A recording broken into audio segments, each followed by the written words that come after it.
she said something, and I'll read it to you that really resonated with. She said, she said, quote, I keep thinking about all it took to get here, doubting myself, going back and forth with what I want, being scared to waste my time and look stupid in case none of it worked out. And then I realized it was all in my head. No one was doubting me except for me, close quote. And that hit home. Like, we've all been there. I don't care how confident you are. You can be doing a lot of stuff. You can be in relationships. You can be running with people. And you're like, is it worth my time? Am I going to look crazy? Am I look stupid? Am I look goofy, doing this? Is this person going to play me? You can get played in a relationship. You can get played in business. Yep. So that resonated with me. And it kind of, like you said, everything kind of came together and it all made sense. So I love the ending. I'm going to watch it again. I may do like you. I may just go back and watch all of the seasons again because I really, really love this show. Welcome back. Thank you for checking out this episode of the 12 Kyle podcast. I'm 12 Kyle. Check this out. On October 9th, 2016, the first episode of Insecure debuted, and viewers everywhere, especially black ones, exhaled. At last, we had a show just about living.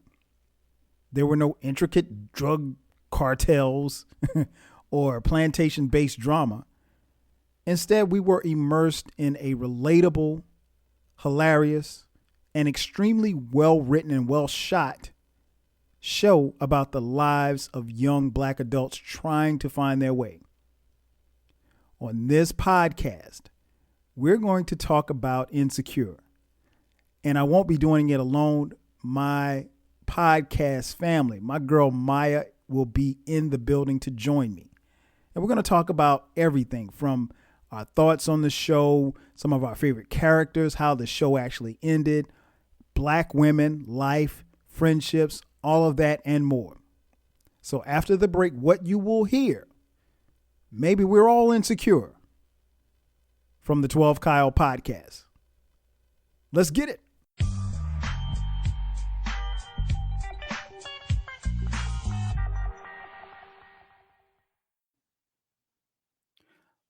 Ladies and gentlemen, thank you for listening. Thank you for downloading. And thank you for subscribing to the latest edition of the 12 Kyle podcast. I'm your boy 12 Kyle. And we have a special podcast this week. On this one, we're actually going to go a little bit back. We're going to talk a little TV. And I won't be doing this podcast alone. I will be joined by I got some podcast family in the building. She is no stranger to the show. Great friend of the show.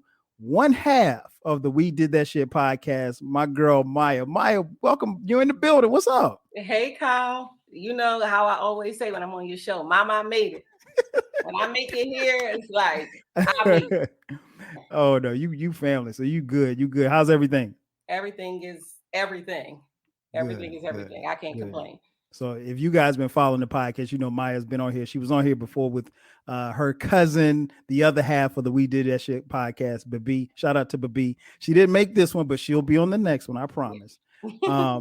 So I got you on here. We're going to talk about the hit show Insecure. If you've been hiding under a rock, the Insecure just recently wrapped up its fifth and final season of the series. And it was a roller coaster ride, to say the least. This series debuted October 9th, 2016, and ended December 26th, 2021. So for those of you who don't know, I'm just going to give you a brief synopsis of what Insecure was, in case you don't know what Insecure is. Insecure was described as a modern day black woman, or women, if you will. And when you think about black women, sometimes they can be described as strong and confident. But when you think about Issa and her best friend Molly, they're really the opposite. This show is really about these two best friends and how they deal with their own real life flaws, their insecurities, and how everything kind of comes together. The show obviously was created by superstar Issa D and excuse me, Issa Rae. I don't want to call her Issa D. Her name was Issa D on the show. Issa Rae and Larry Whitmore. The series is a comedy series and looks at, friendships, basically the friendship of these two Black women and then the people surrounding them in a very unique and authentic way. It also introduces music, and we'll talk about this a little later. The music and artists of color, both popular as well as independent artists, and also deals with social and racial issues that kind of describe the Black experience, if you will. So, with that being said, I had to have Maya on here because I really couldn't have done this podcast by myself. I know Maya watches Insecure just like I did. Mm-hmm. And it would be great. I felt like it would be great. One, because Maya's very knowledgeable, but two, I can't tell you about the woman experience. So I'm sure that Maya's going to drop a lot of science on here about what, things that happen in the show that, she could definitely relate to or, speak to. So let's start at the beginning, Maya. Again, I said it debuted October 9th, 2016. Mm-hmm. When Insecure came out, how did you discover it? Was it out already when you started watching it, or did a friend tell you about it? How did you come to Insecure? Well, I came to Insecure because I used to watch Issa Rae doing the YouTube Awkward Black Girl. Okay. And I'm on YouTube all the time, just watching whatever. YouTube is like a rabbit hole. You watch one thing, it is on something else. and that was kind of how I discovered Issa, even the Awkward Black Girl, because I was watching somebody do commentary on like a show. And, like on the side, they have the videos, and I was like, oh, well, let me see what this is, because it was like a Black series. So I was like, let me see what it is. And I started watching that, and it was so funny. Not that I could relate to her being awkward, because I don't feel like I'm awkward, but it was funny just to even see her navigate through her awkwardness. So that was how I found her. And then, through that, it was like, oh, I'm coming out with this show on HBO. And I watch all the shows on HBO because they always have a hit on their hands. Yes. So, and then just knowing that she created Awkward Black Girl, wrote it and produced it, directed, all that kind of good stuff. So it was like, well, let me see what she's hitting for. Okay, that's what's up. That that is funny, because I was the total opposite. I had never seen Issa Rae before, or never even heard of her before the show came out. Okay. I think much like you, I think I'd seen a clip or two of Awkward Black Girl, but I didn't know what it was. And so but like you said, on YouTube, it's a rabbit hole. You start watching one video, you watch 10, and next thing you know, 2 hours later, right, you're still sitting in the same spot, not even looking at what you came to YouTube to watch. Right.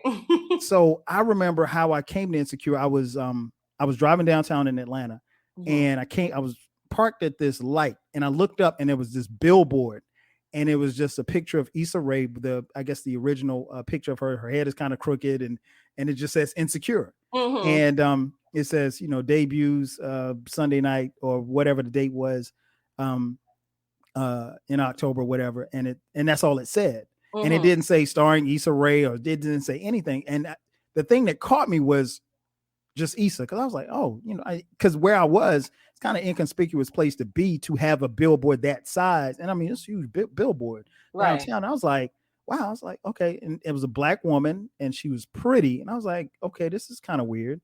I was like, okay, now I just kind of made a mental note. Okay, Insecure, and I don't, and you know me, y'all have heard me talk about it. I don't watch a lot of TV like that. Yeah. So if it's a Black show, I'm probably watching, as long as it's not ratchet. I can't get with the Housewives and all that other stuff. I mean, no knock to all, Kyle. I know, I see your tweets. I know you do. I see your tweets every Monday morning. Talking about what Nene did. So anyway, long story short, like later that day, I kind of made a mental note of myself, like, okay, check that thing out on HBO. Much like you, I'm a fan of the HBO shows, all the way back to The Wire, Sopranos, Entourage. Those are some of my favorite shows. Curb Your Enthusiasm is one of my favorite shows.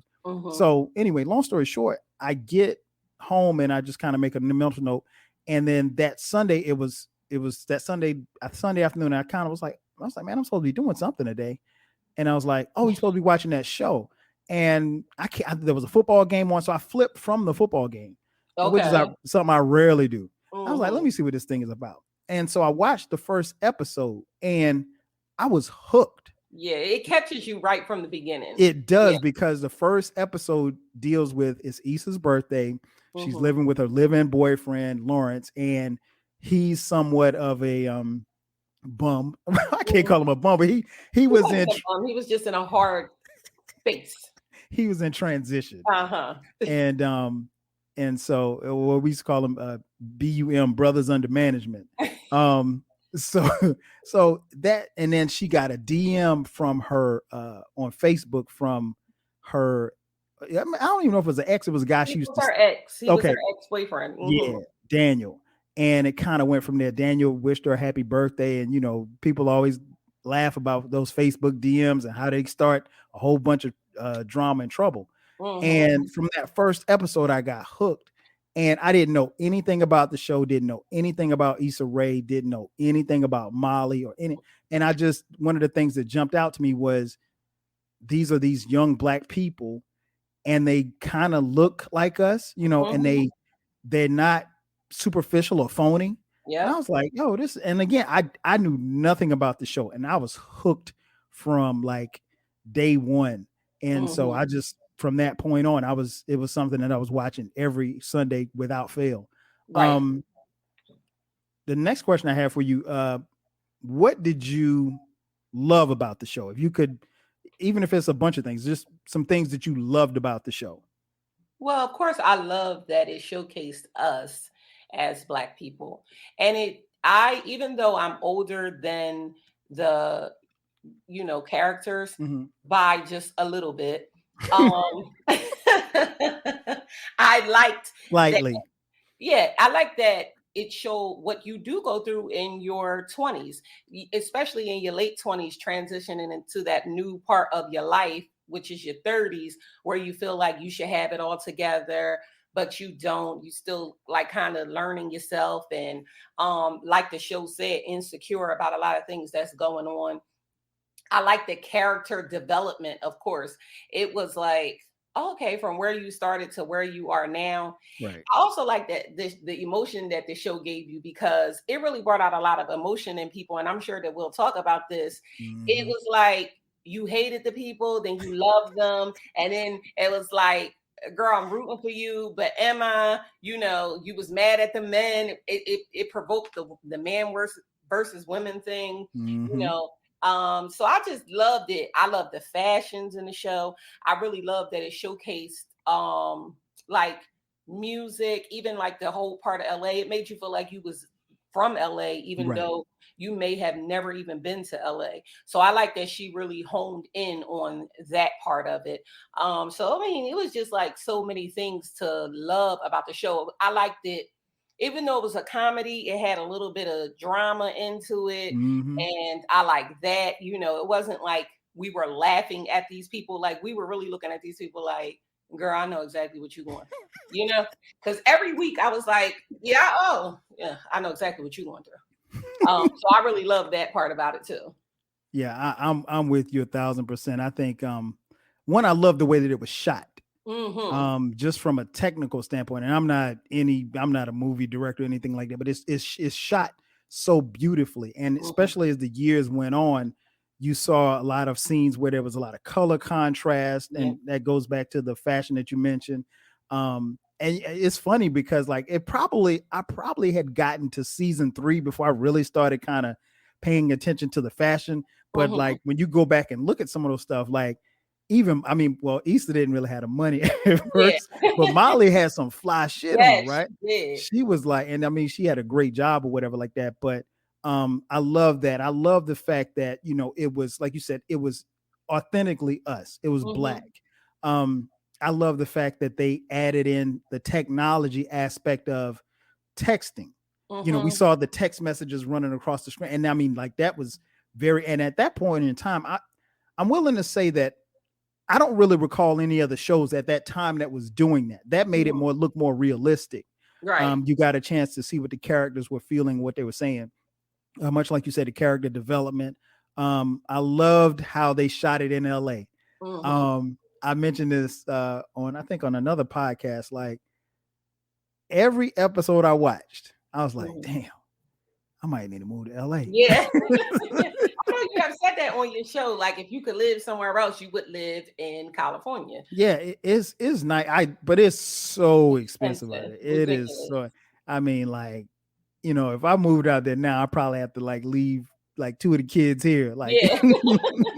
like, hey, y'all just stay over here in this corner right here. Right. I'm going to LA, but I've been out there the last 2 years, and I always have a great time out there. But it was just like so beautiful, and just seeing the shots. But no, I kid you not, every episode, the idea crossed my mind, and then when I saw that series finale, I was like, damn, it might not be.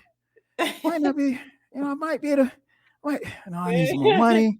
But if I can get to this, I was like, man, Your let me stop. lifestyle would change. That's what No, lifestyle would change huge. And I mean, I'm older now. The kids are older, and more importantly, our family's here. So, and my wife's family's here, and then my family is in South Carolina, so it's only 4 hours away. So, realistically, I ain't moving nowhere, but right. I wanted to. Right. So, I loved everything. I loved the language of the show. They kept the conversations fresh, but it wasn't like I'll give you an example. Like I was never really fond of prior to this show. I know that some women, not all women, some women speak to each other and using the word bitch, right? Yeah. That's not a word that I grew up using. That's not a word like I heard my mom use unless she was in traffic and she was mad at somebody, or she was ready to fight somebody somewhere. Right. But and the women that I grew up around really didn't use it. So I'm not going to say it was foreign to me, because of course I heard women say that, but in this show, it's used such as a term of endearment, but it's not overused. Yeah. And I think that was one of the things that was impressive as well, is just the language and how everybody kind of correlated, their experiences and everything like that. I love the characters, and we'll get into that in just a few. I love the characters. I loved, I loved everything about the show. There's very little about the show that I disliked. Yeah. You mentioned music. I love the music of the show. I love the overall vibe. It was definitely a vibe. Each Sunday night that we sat down and watched TV. So I got into it. Well, I'm not gonna say I got into it, but I remember having a discussion maybe about 2 years ago with another guy on Twitter, and you know how that can go. And he said that Insecure to him wasn't realistic. Now, I wasn't about to get into an argument with him over Twitter, because you know how that can go. But how realistic do you think it was? Because I have my own opinion about it, but he was just like, I don't think this is realistic. How realistic do you think the show was? From a woman's standpoint, it is 100% realistic. It was not one thing in that show that is unrealistic, and especially speaking from a single woman's perspective. From the single woman's perspective, which I am, from the beginning when they were talking about the online dating and all of the, can I cuss? Yeah. And all of the bullshit that you have to go through, because I mean, right. I'm on the show. I want to make sure I come back. You could all the bullshit that you have to filter through with men out here. All of that stuff that Molly went through with dating. Now, Molly was we'll talk about her. She was her own unique person. Yes. But I know so many women like Molly, but just the experience that she had to go through, filtering through all of the toads to get to the prince, right? Yes. Yes. At the end. And the way that you talk to your girlfriends, the vibe that the 4 girls had, I 100% talk to my girlfriends and be like, bitch, let me tell you what happened. And yeah, it's a term of endearment. You don't use it, all the time, but you definitely use it. And when you use it, it's like, you made it too, because you my bitch. Right. So, I mean, it's a thing. So I don't even think anything in the show was unrealistic. Just even with Issa and Lawrence's relationship, the way that Issa got with another man and Lawrence was still pining for her and she was still pining for him, the baby situation. Like, I'm trying to think of what old boy thought was unrealistic about the show, because it was 100% real life. And I'm in my 40s, and yes, I can relate to the show 100%. All of the things that have happened throughout the season, and they were in their late 20s and then Mhm. early 30s. Yeah, I went through that in my late 20s, early 30s, and still going through it with the men in my 40s. So yes, it was realistic to me. The I, career paths that they went through, I mean, just like everything about the show was realistic. I mhm. don't get that at all, that it was unrealistic. You know what, Maya, I think I don't think he got it, Mhm. and that's okay because some people don't get it, or Right. maybe he had an agenda and he was just because I want to say he made that statement. It was like on a Monday morning where everybody was talking about whatever happened the night before and Mhm. on Twitter. And but I agree with you 1,000%. I think it's very realistic. I think one of the things that stood out to me was just the aspect of, like you said, you had these women who were in their late 20s, early 30s. And that was key to me because when I was in my late 20s, early 30s, obviously I'm not a woman.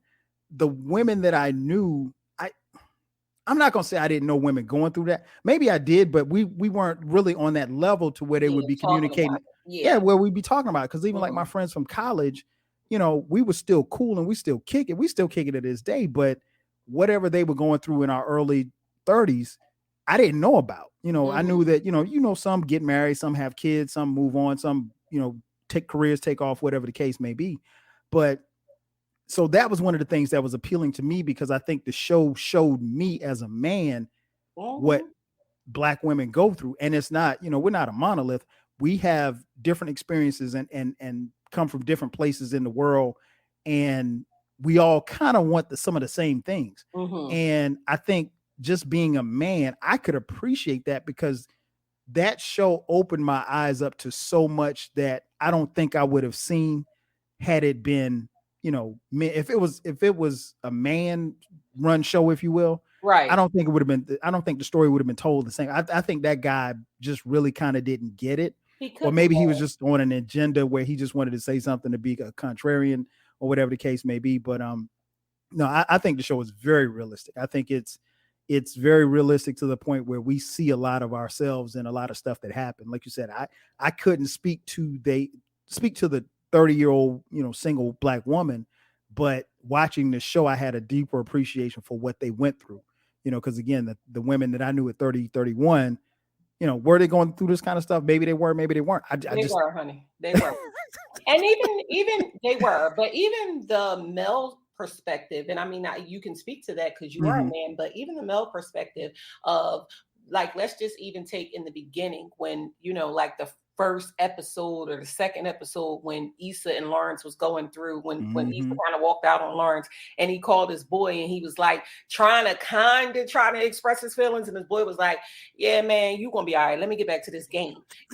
Even with that, like, Yeah. I'm sure as a man you have experienced that with, you trying to be open with your friend, and he like, yeah, I mean, what is this soap opera stuff? I ain't trying to talk about this, and let me go back to Right. the game. So even with Lawrence transitioning into who he became, Mhm. him going through that bum stage, if you will. I mean, I'm sure every man has even went through that and dealing Facts. with a woman, you know, trying to get her to understand where you're coming from, Mhm. and she's like, So I Yeah. mean, again, I don't see what was unrealistic about the show. It was very Yeah, real. it was very realistic, and you touched on a great point. Like Lawrence, I'll use Lawrence and his friends. Derek and Chad. Chad was a great example. Hmm. Every guy I know has a Chad in their life. I have a Chad in my, and I'm married. You know what I'm Yeah. saying?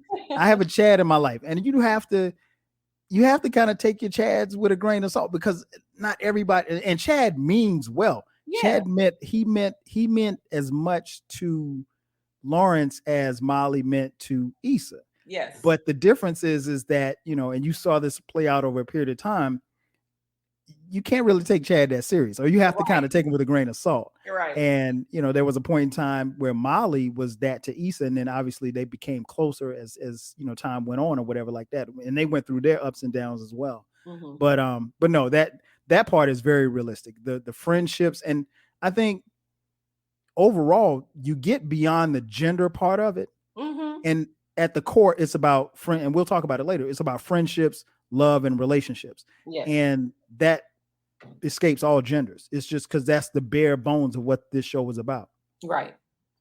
So as far as the characters, do you see yourself in any characters?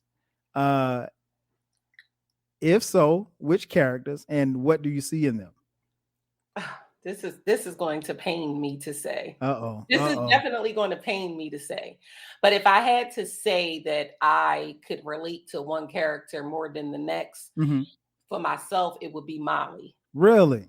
Even though are you talking like early Molly or mid or like season 3, 4 Molly? Or are you talking about probably like, I'm just talking about the navigating through the men part of Molly. Now it's a twofold to that, because Molly was thirsty in the sense, like, she just wanted some, you know, I don't even want to call her thirsty. She just was like, she wanted to be in a relationship, you know, and I'm not like that. Like, so, you know, 3 dates. I'm like, so what's up with us? Like, we together? I'm far from that. Yeah, that ain't you. That ain't you at all. However, her just, you know, like, kind of filtering through the men, like, thinking, you know, like, I found somebody, he cool, we vibing, it's all whatever, and then it's like, no, it's nothing. Now, this, I don't want to say it, but I mean, I'll say it. I'm probably usually the one that's like, deuces. However, I related to what she was going through. You know what I mean? I that part of her, I related. Her anal self, I kind of related to that a little bit too, just because she wanted to be in control. Her biggest thing throughout the theme of the show was that she wanted to control all situations. And I'm like that a lot too. And, you know, things are out of your control. But, when I watch the show, I'm like, damn, I feel you, because I want to be in control of things too. Not in relationships or anything like that, but just like in controlling your life. You know, she wanted to be in control of how her career was going to go. She ultimately wanted to be control of how her relationship was going to go, what she thought it was going to be. Like, you know, she had a thought of her life. I'm going to go to college. I'm going to get this job. I'm going to get this man. I'm going to have this dog. I'm going to get this house. You know, she had a thought of how her life would be. And when it was not turning out that way, then it was like, oh my goodness, what do I do?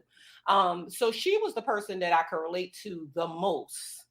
Issa, like I said, I'm not that awkward person that is like, Issa, you know, really had a lot of insecurities. I don't feel that I had. Kelly was the comic relief. Hilarious, you know, like, I'm funny within my friend circle too, so I guess I could relate to her. And Tiffany, I mean, you know, I couldn't relate to her piece of work. I couldn't relate to her at all. But yeah, and that pains me to say, because I'm gonna tell you, every week I was like, Molly is getting on my damn nerves. But again, I could see myself in her the most. I you know, I get that. And I understand that perspective, because Molly, she had some characteristics, like, it was, I can't remember what season it was. It might have been season 4 with her relationship with Andrew. And she mentioned something about, you know, like, being afraid to kind of go in, because she felt like, you know, once she goes in, she'll sabotage it, because like the previous relationships hadn't worked. I could relate to that, because at one point in time in my life, I was the same way. Like, I couldn't, the deeper the commitment got, the scarier I got. I was like, oh, well, this is going on too long, you know, so something about to fall out the sky, something's about to happen, you know. So it was a self-sabotaging thing. It is. Know? And we don't realize that. I don't mean to cut you off, but we don't realize that we do that. You know, a lot of times we self-sabotage, and we have, you just really don't think of it until after the fact. And then you're like, damn, I could have did this different. I could have did that different. And that's what it is. It's a self-sabotaging. It's almost like a you know, like, nowadays mental health is all the rage, right? So you're digging more into your mental health. It's like what I guess therapists would say, like, you don't feel that you deserve, you know, it's a small part of you that don't feel like you deserve whatever it is that the world is trying to give you, right? Right. And so I think a lot of that was with Molly as well. She just was very self-sabotaging. But I again, in knowing me and seeing me in her, it's a control thing. Mm-hmm. That's all. And that makes sense. I think with Molly and like I said with me, I would see in her just the idea of and you saw that in Issa, and I think that's an insecurity. I think that all of us have to some degree, where especially nowadays when you think about social media, um, society tells you that you're 30, you should be finish college, or you should have a husband, or you should have 2.2 kids, a house, a Mhm, dog, and all of this other stuff. mhm. And somebody said it, and it's I can't remember who said it, but it's worth repeating. Social media accentuates the highlights. You know what I'm Mhm. saying? So you ain't gonna catch me on my worst day posting on IG, because your worst day is not your highlight. It's Right. it's when you get the new promotion, or when you go out to dinner, and there's nothing wrong with that.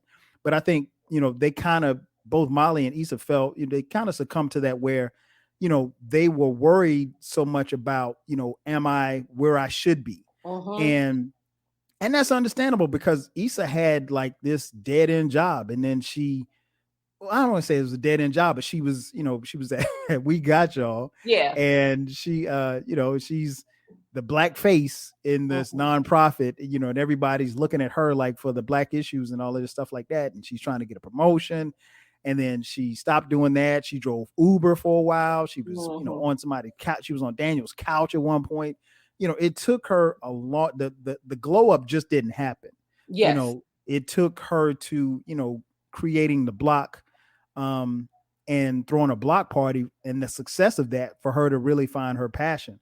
And I Mhm. think all of us are like that to some degree, where, you know, you can do something, and you can go to school or go to get a trade or whatever like that, and be doing it for years. And then you realize, like, am I doing what I want to do? Right. Am I doing what I want to do, and am I doing what I need to do? Most of us are Mhm. probably doing what we need to do.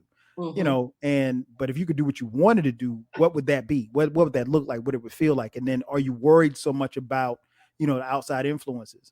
I think one of the things that stood out to me also was that, even as Issa struggled, her team of friends in Molly, I mean, well, Tiffany always had something funny and smart to say, but Mhm. Molly and Kelly always supported her. Yeah. And And Tiffany like, supported her in her own, in mhm, her Tiffany way. in her way, because Tiffany was one of them people like, you have to accept people for where they are and who right. they are to you in your life. You can't put your expectations of who you are Mhm. on somebody else. Tiffany is that person. I don't expect you to be anybody but who you are. You know what I'm saying? Right. And then all of them went to school together. They went to Stanford, which is, I don't think I caught that like at the beginning of the show. I think, probably wasn't until season 3 that I realized that they all are going to college together. Mhm. And but yeah, I think even in Issa's down moment, she still had a team of friends that were bigging her up. And even Kelly, in her silliness and funniness, still had, love for her, and still was, going to make her feel good about whatever situation was. Mhm. um Now, as far as the characters, who were your favorite characters, and why? Um, well, I would say Kelly, obvious for the Yes. obvious reason, right? I mean, who could say that Kelly wasn't their favorite character?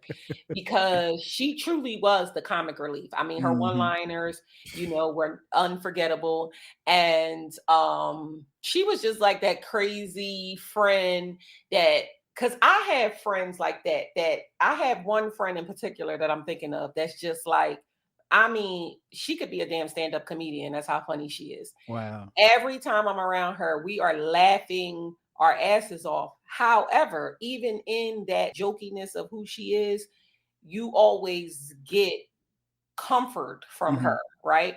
So she was my favorite. And then Issa, Issa was one of my favorite characters too, even though she got on my damn nerves. Like she had a lot of moments where she got on my last nerve.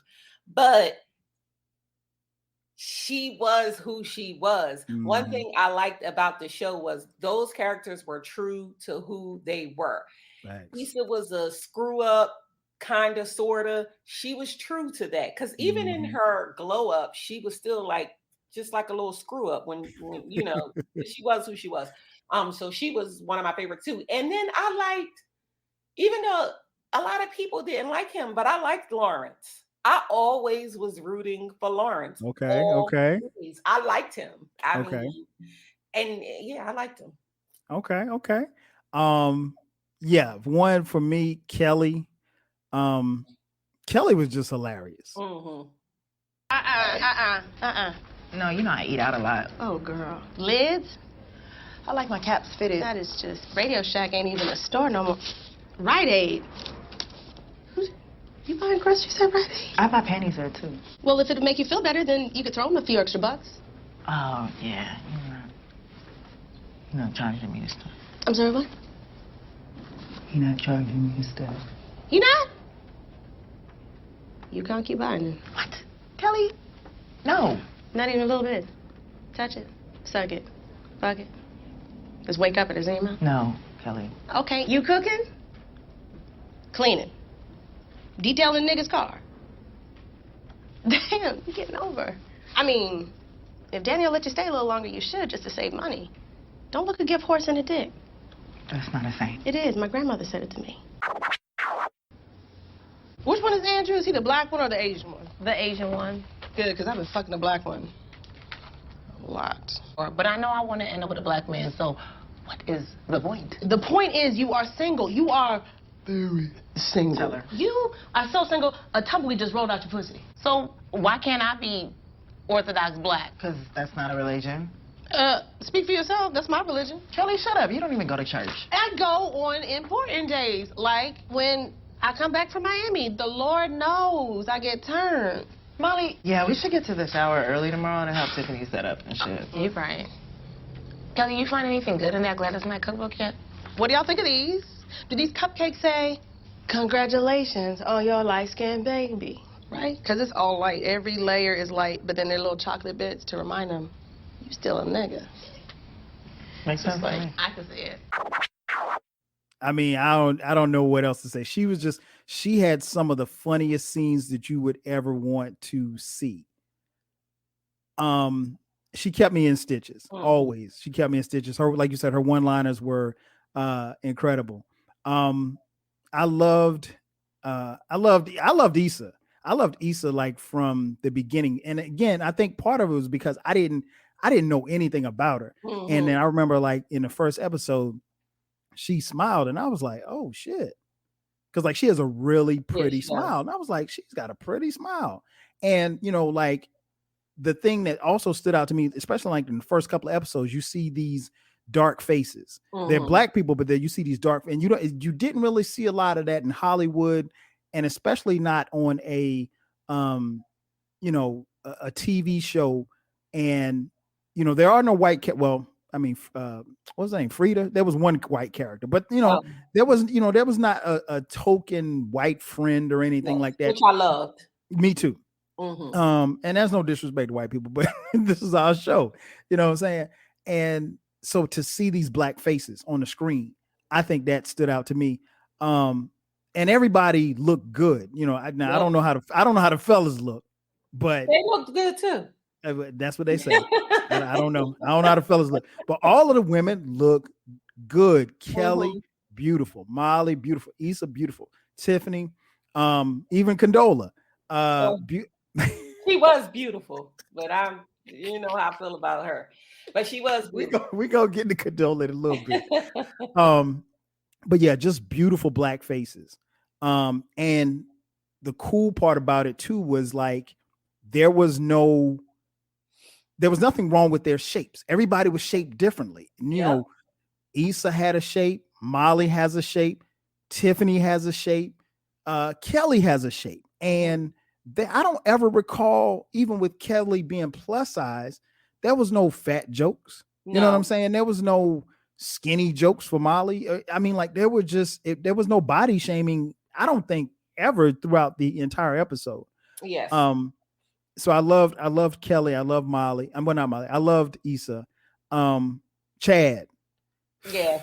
Well, he's like much like Kelly. Like you can't have the show without him. I got a friend just like Chad, and he's single, and so like everything he knows my wife and everything, but like I remember, and he loves my wife.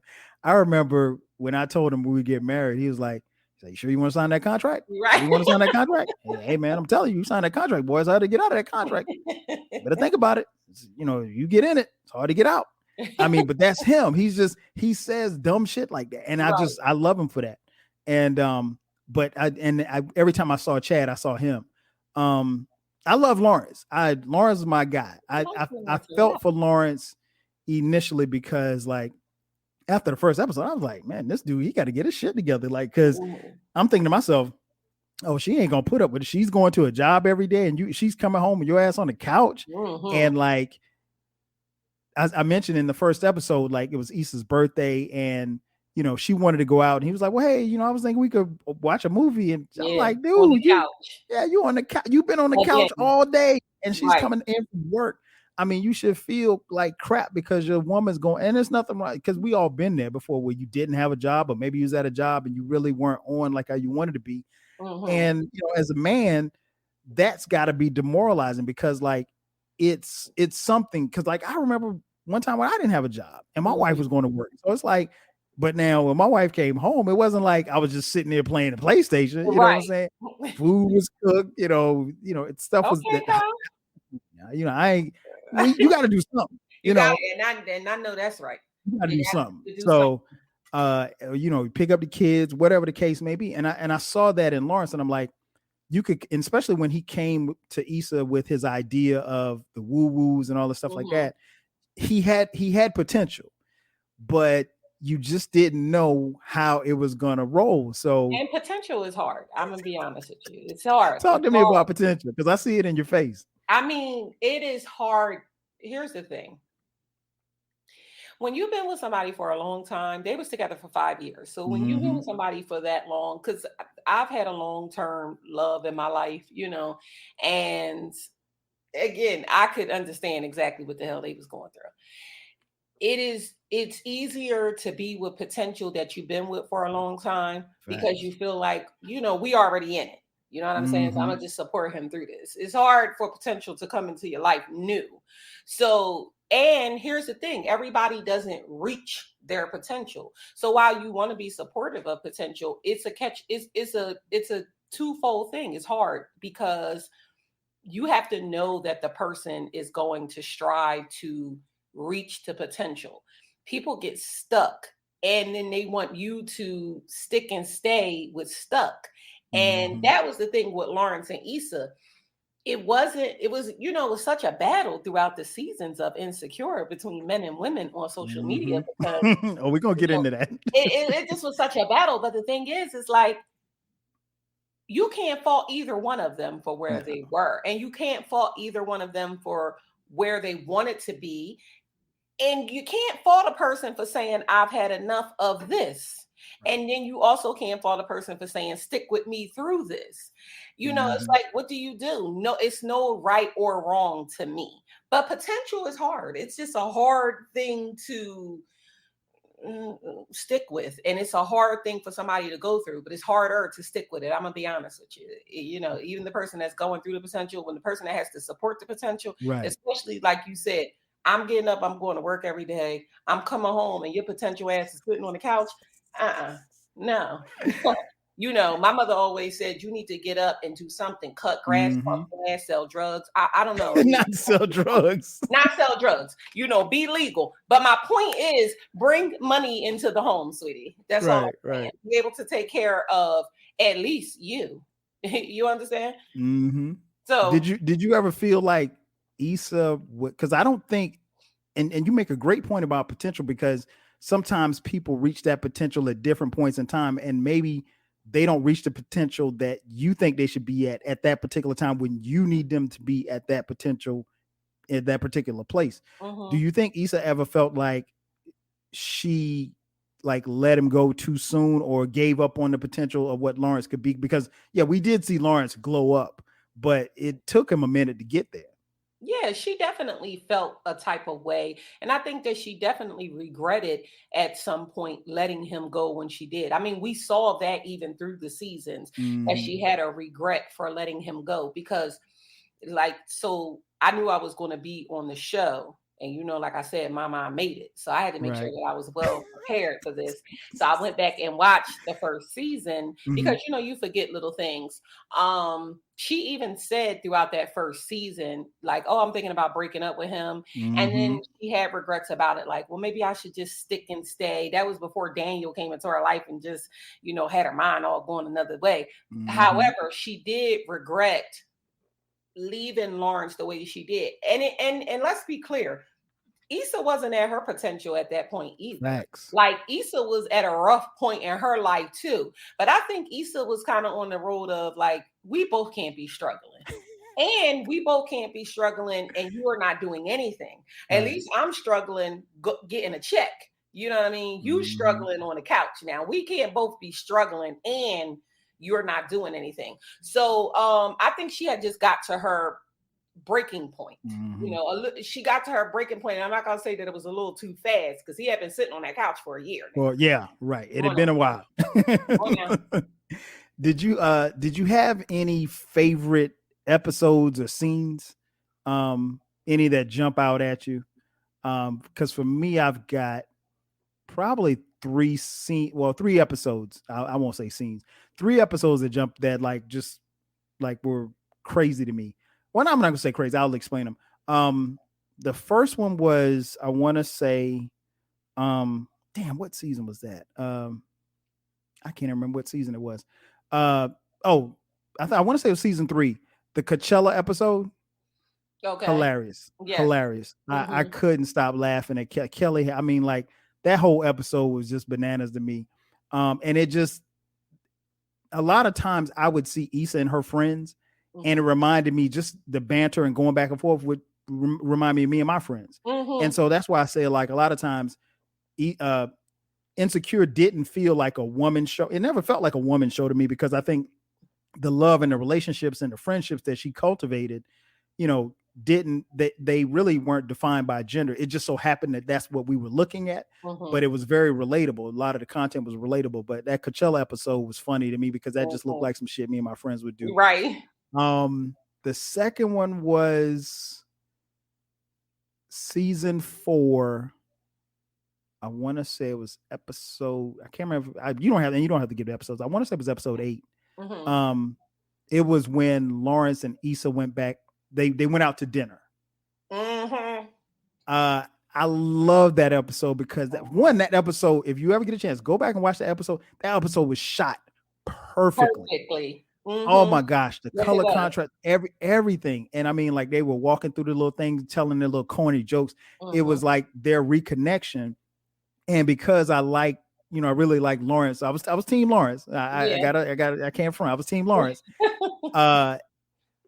So I really like that part of it, and just how that was shot, and the banter between the two of them. And it was after that episode, I was like, we probably all like, yeah, they're going to get back together.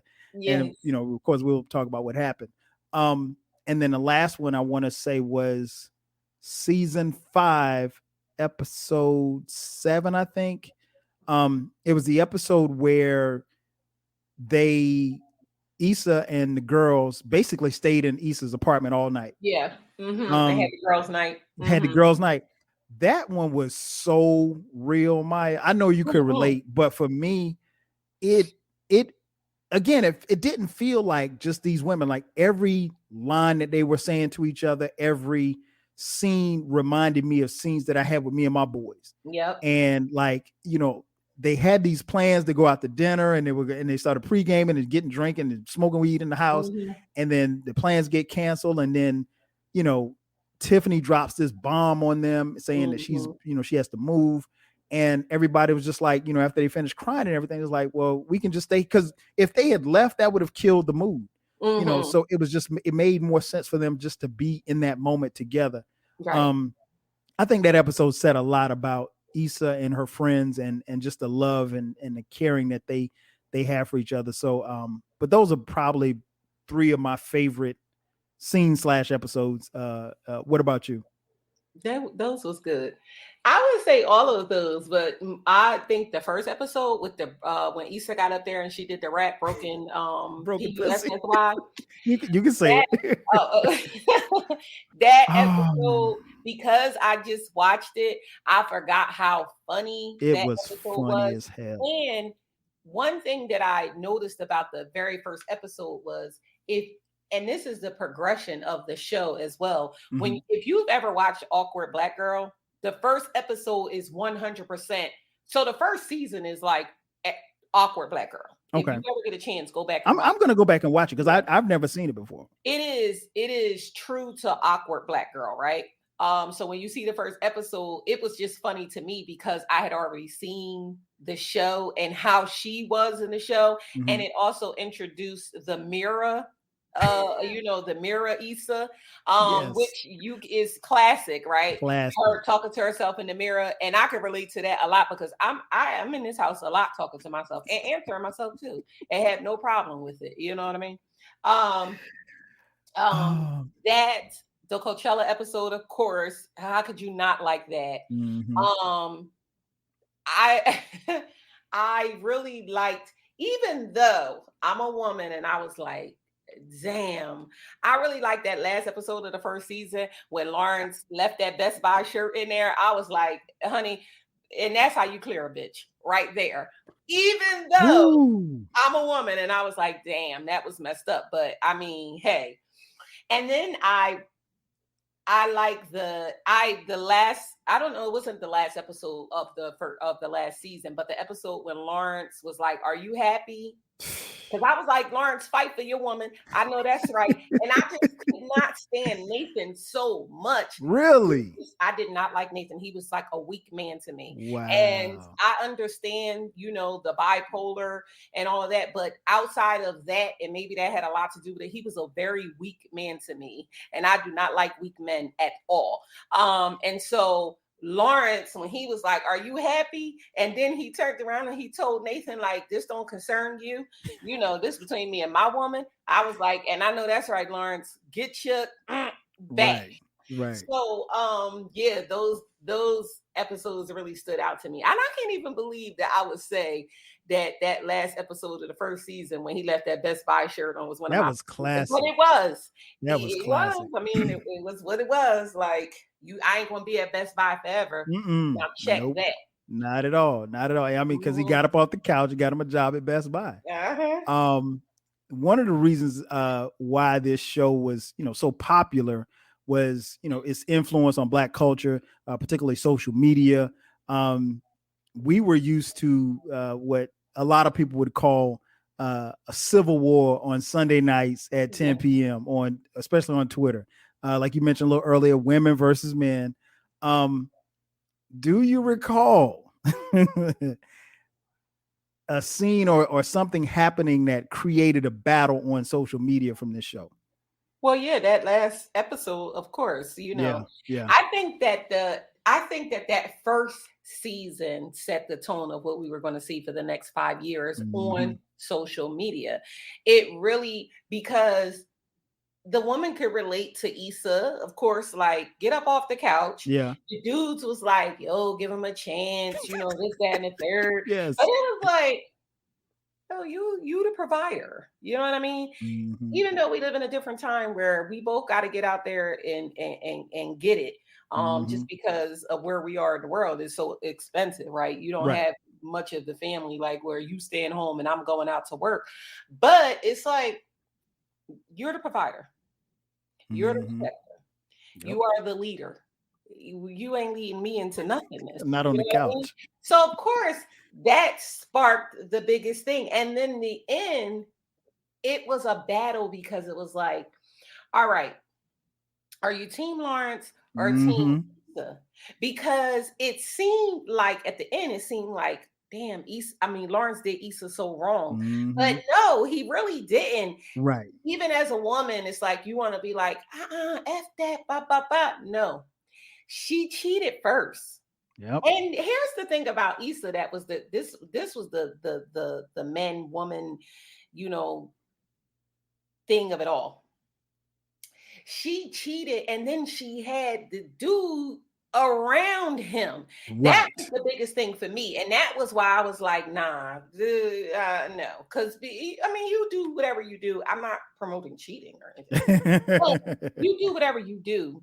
you don't flaunt your man around Mhm. this man that you didn't cheated with. Now you got this person who you love in a room with somebody else, and now that person has one up on your love, and they in the Mhm. dark. It just was foul. It was nasty. It just was all of that. So of course that sparked the the volcano of Yes. men versus woman.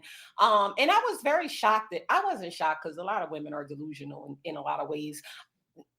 I love you.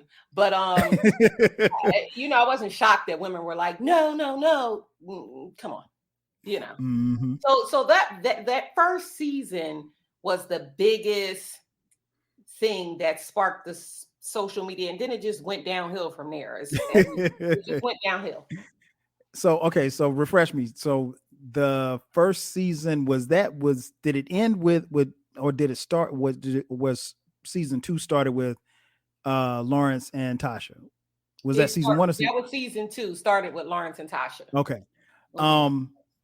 The sex scene with Lawrence and Tasha set off Mhm. everything. Mhm. Because like it's one thing to know that Lawrence, because women had gotten used to seeing him over these episodes. And keep in mind, for those who don't know, Insecure was the first 3 seasons were only 8 episodes. Yeah. And so then I think they moved to 10 episodes for seasons 3, 4, and 5. Mhm. So we got a lot in and these are 30-minute episodes. So it's not 20-minute like episodes. yeah. Mhm. So it's not like we got a whole bunch of, I mean, like relatively speaking, we got a lot of information in a really short, compact period of time. Mhm. But yeah, that scene, because I think what happened was people had assumed that, Lawrence probably was going to hit, but then when they actually saw, I remember just being, because the first, I want to say, Maya, the first probably 2 seasons I would be on Twitter watching Insecure, tweeting back and forth. And then I realized I'm like, but I would have to watch the episodes like 2 or 3 Yeah, you times were because I miss so much. missing You always miss things. something. You miss a Uh-huh. conversation or whatever. But Twitter used to be on fire. And I just remember that night when Lawrence, when that sex scene happened, man, it was like Mhm. it was the trend, and not only just a trending topic, like people talked about that episode for like a Forever. week.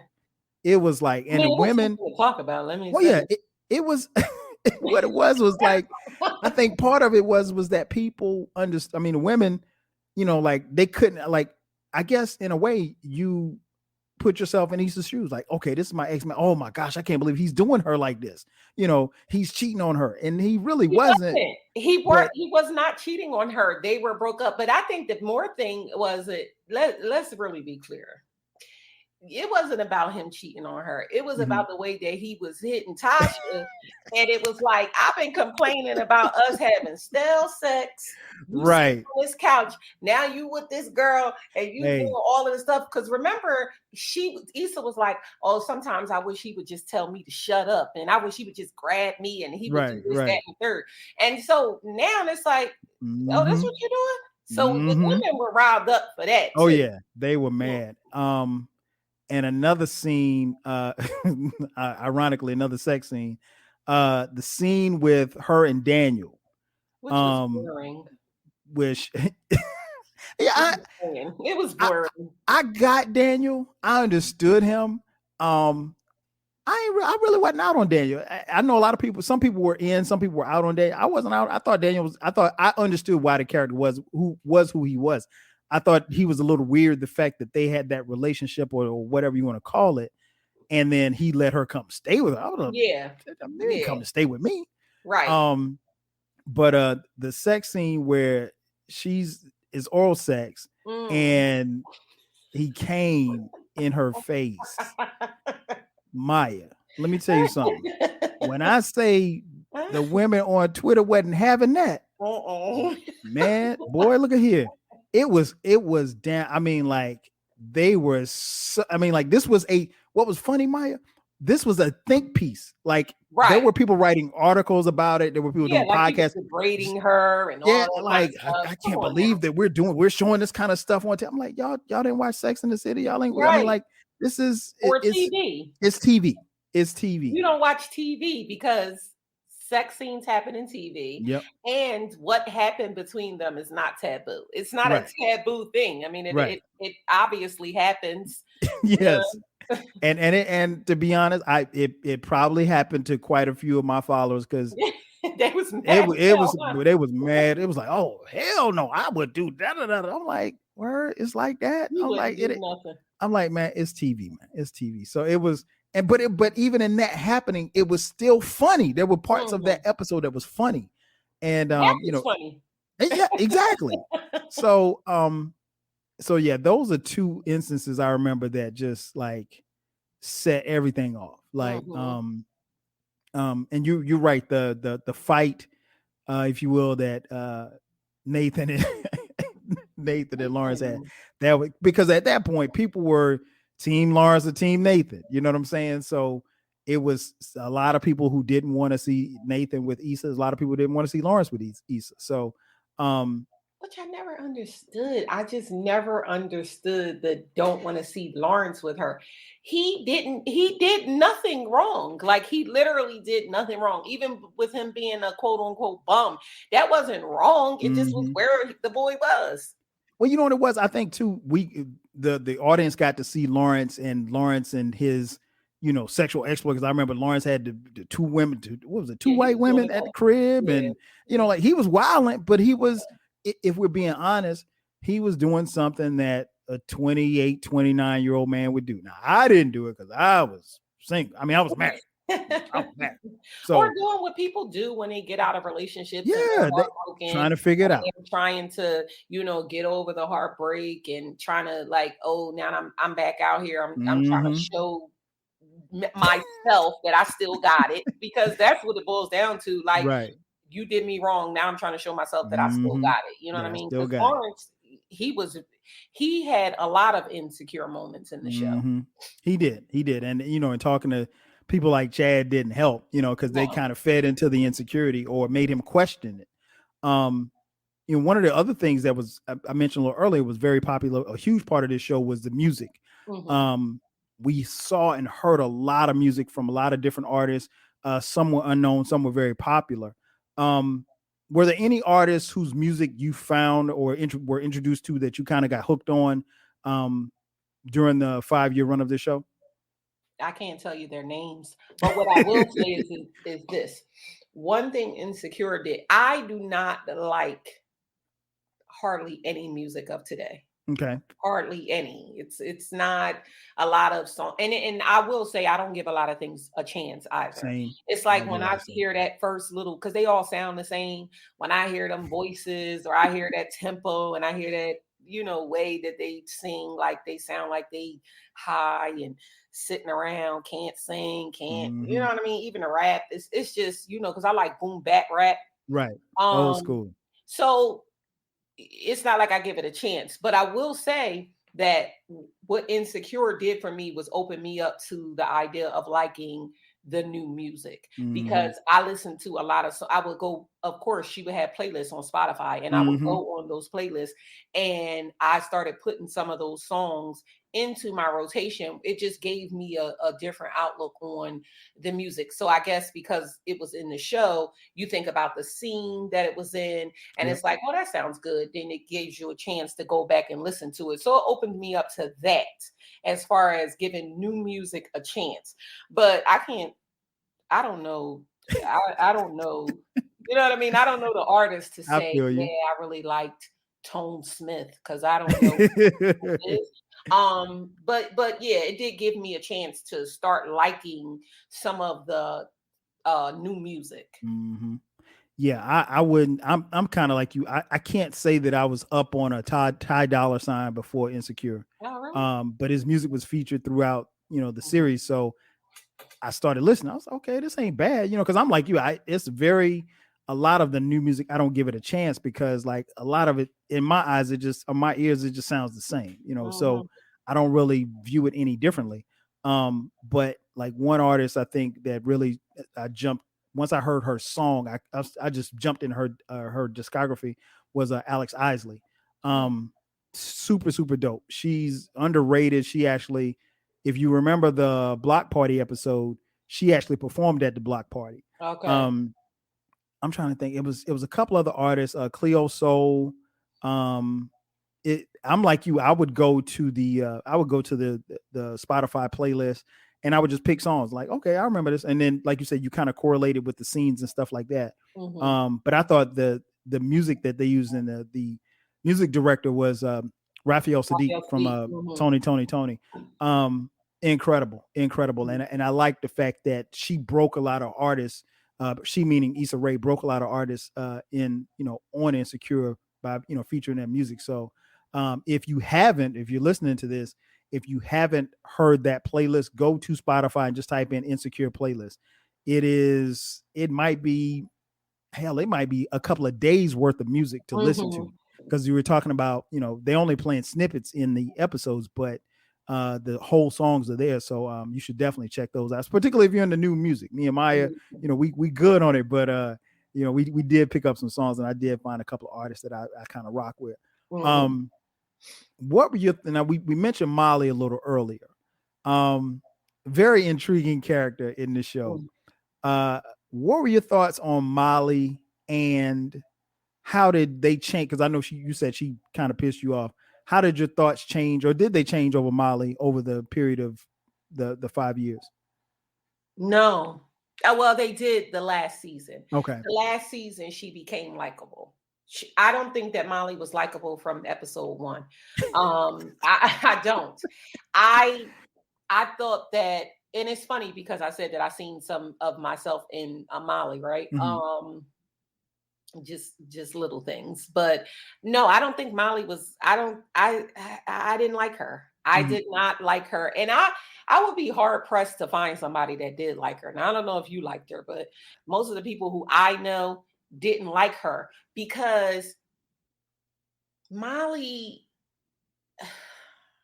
she was very selfish to me. I don't think she was selfish. No, selfish is the wrong word. She was self-centered. Yes. So, and it's a difference, right? She was self-centered in the sense of, like, I think she was giving to Issa. Like, she was giving to Issa, but she was also one of them type of people that I'm gonna give you, but then I'm gonna throw it up in your face. So, like, if you're gonna do something for me, just do it, right? If you're gonna give me advice, just give it. If you're gonna give me money, a ride, a place to stay, or whatever, but don't throw it up in my face afterwards, like, oh yeah, and I had to do this, that, and the third for you. Oh, okay, girl, you in a better position than me. So you did some things for me, but let's be clear, I was there to pick you up off the ground as well. So I thought that Molly was very self-centered, but at the end, it was good to see her progression. I was mad that they made me like her, and now the show is never going to be on again, right? It was very nice to see Molly, while it wasn't good with her going through what she went through with her family, and I can relate to that so much. It was good to see her as, oh, you are a real person, right? You do have feelings. It reminded me a lot of, do you remember on Rocky IV when I love Rocky. On Rocky IV, when he was fighting the Russian, and he cut him for the first time. When Rocky hit him, he cut him, and he was, and he went back to his corner. And my man was like, "He's not a machine. He's a machine. He's a man. He's not a machine." So that scene, that particularly came into my mind when thinking of Molly at the end, when she showcased, like, oh, you are a human being. You're not like just this robot of a person, when she was going through what she was going through with her family. And I think Molly, even though I didn't like her, I think she was scared to be vulnerable, right? She was scared to let her walls down. She built up a shell of who she was, and it was hard, because even through that situation with her parents trying to get them life insurance, and then the situation with her mom, it was like, and I know that well, you get into that, like, let me just take care of it role, and you don't give yourself chance to be human, right? And show your feelings and stuff like that. So that is what I liked about her character, that they, showed, this is who you are. And all I kept thinking was, damn, I wish they would have showed me this early, because, like, I did not like this girl for 4 seasons and half of the 5th. I think she turned the corner when her parents got sick, and then when she started dating the man Yeah. that she ultimately married. What's Okay. his name? Okay. Um. Ah. Yeah, we don't. I haven't forgot his I name knew. too. Yeah. Just But forgot that fast. yeah, when she started kind of like letting her walls down with him a little bit. So that's what I thought of Molly. I mean, Torian. That's she his was name. Torian. Yeah, Molly could get on your damn nerves. Um, but at the end, look. You know, it was like you could applaud her at the end, and that's what the show was all about, right? Oh, no doubt, no doubt. And I think for me, I want to say I didn't dislike Molly. I disliked some of her ways, No, and it wasn't until season 3. No, not season 3. Season 4. Like I kept the thing I kept saying about Molly is like she can't get right. So right. her name was Molly Can't Get Right Carter. That's what I Mhm. called her because like she was like you said she was scared to be vulnerable.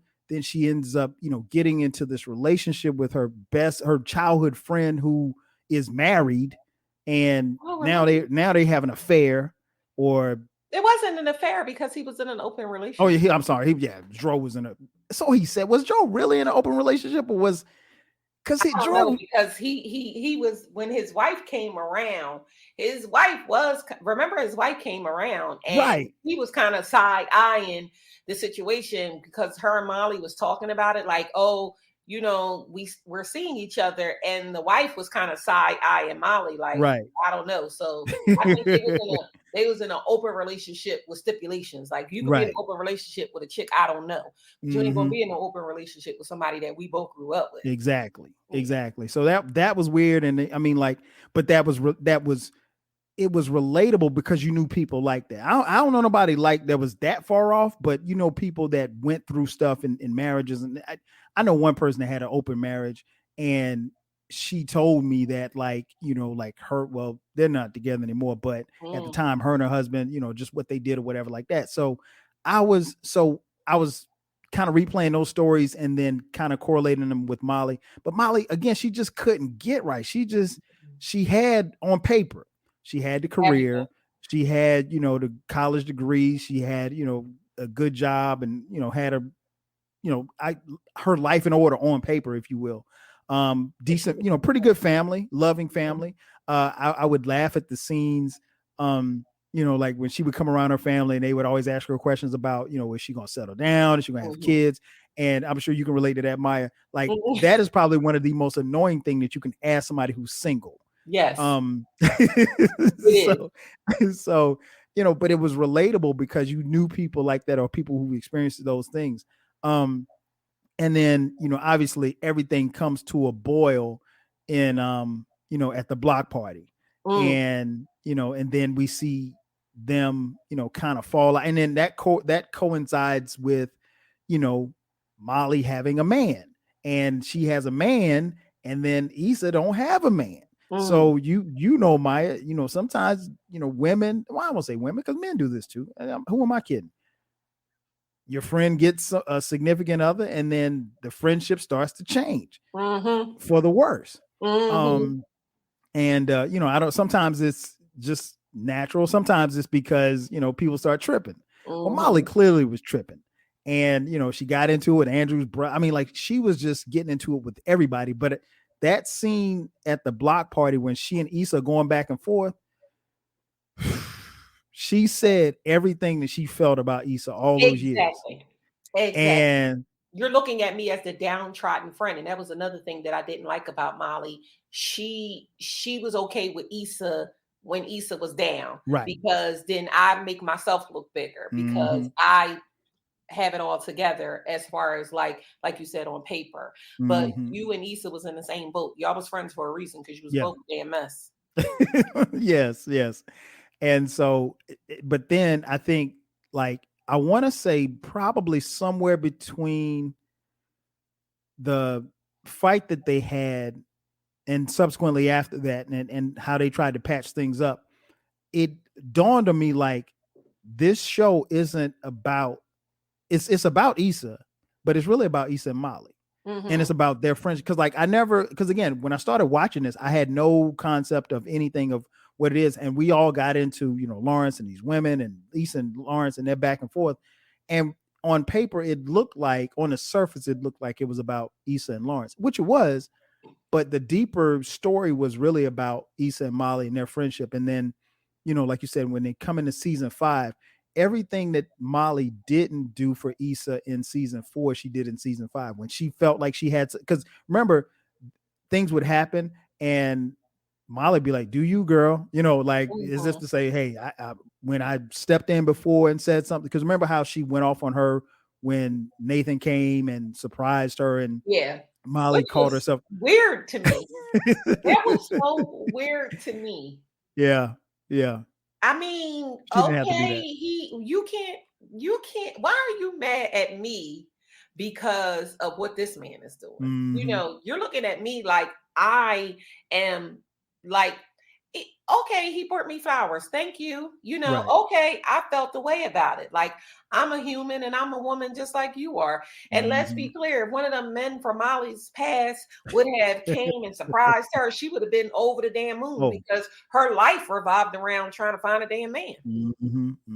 So yeah, that part was funny to me, and I realized, like I said, it was more, the show was really about their friendship. And then in season 5, you saw, like, from their time that they spent at Stanford when they got jacked, like, you saw their relationship kind of turning. And I remember Kelly asking, she was like, how long is it going to be before we okay? She said, well, first you got to be fake okay, and then it takes a while after being fake okay. And we go through that sometimes with our friends. Yeah. I haven't had anybody in my circle that I've kind of detached myself with. I'm still close with the same people I've been all these years, but I know that people have those kind of relationships and you fall out, and sometimes you mend it, sometimes you don't. And especially as we get older, we kind of set in our ways, like, I ain't about to kiss your ass to be your friend. Right. We've been friends since we couldn't spell, and now all of a Right. sudden you bugging. Okay, Right.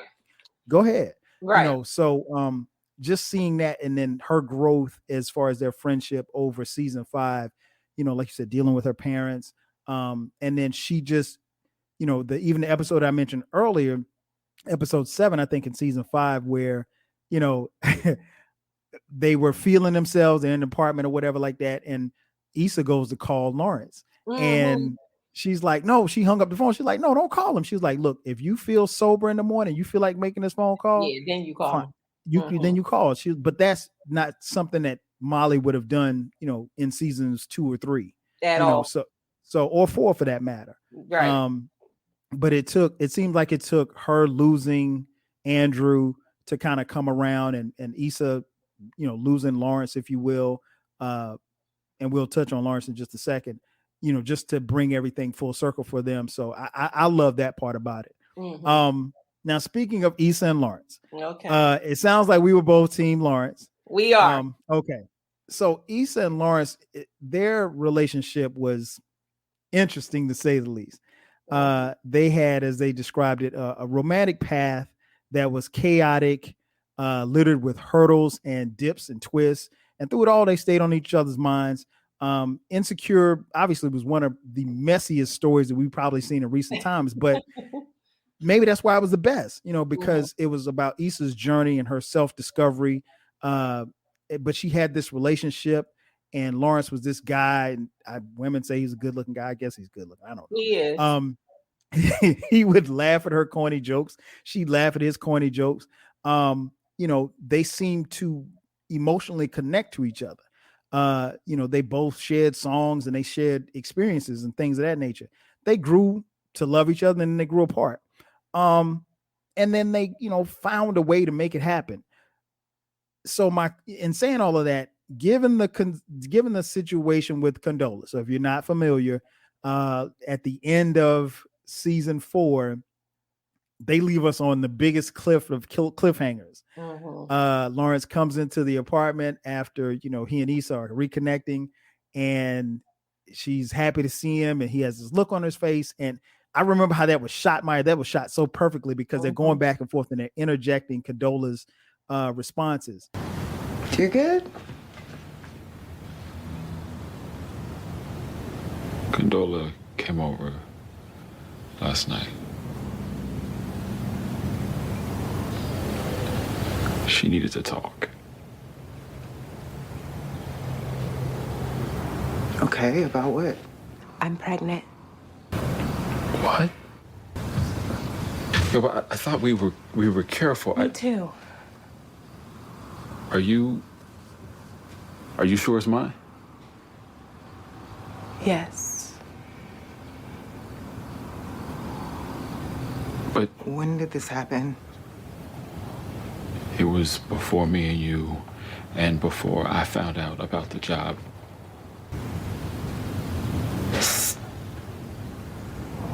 So what does this mean? Is she gonna keep it? Yes. I'm keeping it. Why? Why Look, this is not a good time. We're not even together. Why would you want this? This is not ideal for me either. But that's just not an option for me.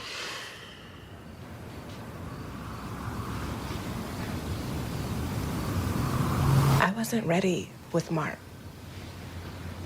But this time I want to keep it. And it's not like I don't want kids. I do. Fuck. This is just A lot. I know. Okay, and we're still processing everything. I just had to tell you. So this means you're getting back with her. No, I told you I want to be with you. But you're having a baby with someone else. But I didn't plan this, Issa. I don't want this to happen. And Lawrence is telling her that, Condola's pregnant. And they had just started, so he is back with Issa, or at least trying to get back with Issa, and now Condola's pregnant. And so Issa's blown. So she's like, what does this mean? And then she's like, is she gonna keep it? She's like, yes, I'm gonna keep it. And so anyway, I said all that to say this. And this is one of the reasons why I have you on here, because you can only answer this. I can't answer this question. Given that situation with Condola, if you were Issa, Maya, would you have taken Lawrence back, or would you have stayed with Nathan at that particular time when you found out that he got a crumb snatch on the way? I would have stayed with Lawrence. Okay. Because people were acting like, and again, it goes back to season 1. They were acting like Lawrence did Issa wrong, like he cheated on her. And it was the same thing with this. They were acting like, oh, he had a baby on her. No, he did not have a baby on this girl. Mm-hmm. He had a baby. They were Right. not together. He was dating someone else. He was in a full-fledged relationship with somebody else. She was in a full-fledged relationship with Nathan.